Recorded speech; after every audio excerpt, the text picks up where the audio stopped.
It is a beautiful night tonight, and the moon is visible, and I have the Skywatcher Flextube 130p.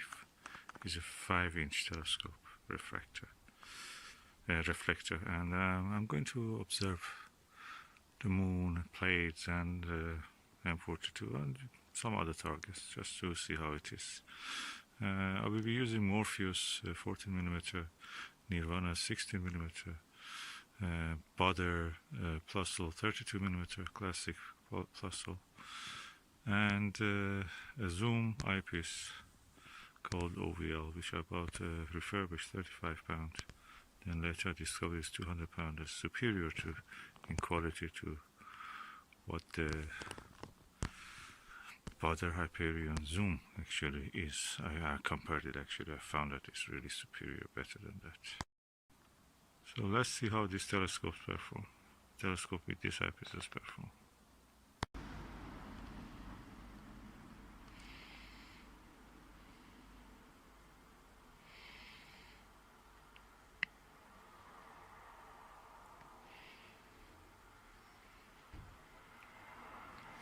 This is with the Morpheus 14mm eyepiece.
I'm holding the camera by hand.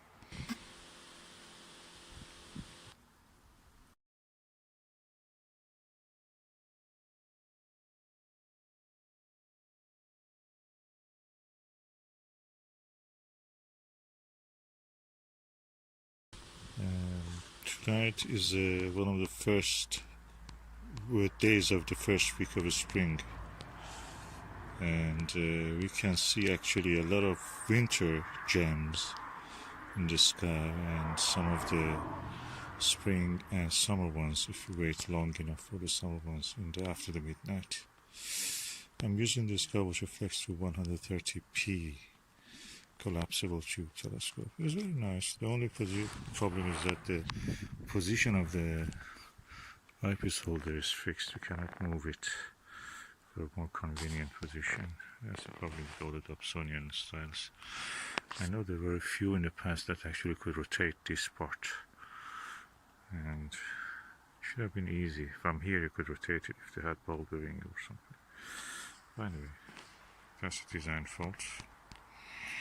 But other than that, it's beautiful. And what I like about this telescope is that it's quite wide angle. It's very easy to hold the something like this mobile phone camera against the eyepiece is very convenient. It's rare to be able to do such a thing with the eyepiece that easy. You just can hold it. I can take up to 2 seconds, no problem. The camera stays in problem. As any fault it is because of my hand shaking, or practically not shaking even. When you breathe, your body moves, or you have to hold your breath if you want. That makes it really awkward, but I wish you had a facility that you could attach a camera to this. Other than that, it's really excellent telescope.